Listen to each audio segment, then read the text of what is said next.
Nag-chat nga pala ang aming regular customer na si Madam.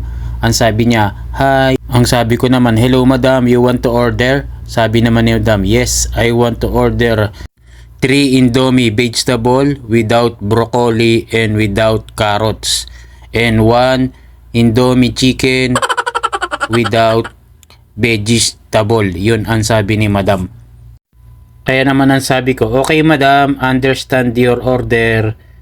3 Indomie vegetable and 1 chicken vegetable without broccoli and carrots and 1 chicken Indomie without vegetable." Okay Madam. Clear. At nag-suggest pa nga okay Madam ng soft drinks kung gusto niya. Ang sabi naman niya, "No thanks." Thanks, sabi naman niya. Kaya naman ito, sabi ko, "Madam, okay, you order ay cook now. You can come here and then you can pick up and to payment." Okay, clear. Eka naman. Kaya naman itong order ni Madam ay pinans ko na sa aming share para ma-record na ang kanyang mga request na order. At pagkatapos nga niyan ay diretso na ako sa kusina para iluto ang mga ni-request ni Madam. At eto na nga at sinunog ko na. Sinutay-sutay ko na ang mga request ni Madam. Buti na lang magaling tayo sa English Carabao.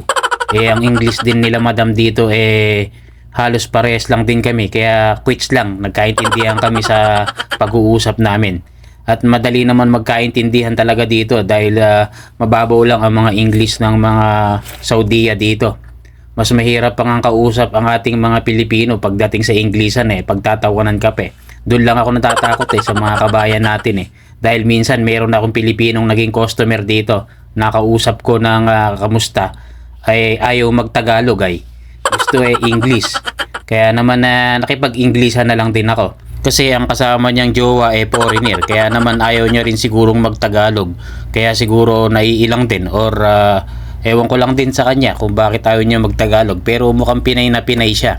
Pero ayaw niya pa rin magtagalog Heto na nga't minessage ko na si Madam sa kanyang order at ready to pick up na. Hanggang dito na lang ating vlog. Thanks for watching.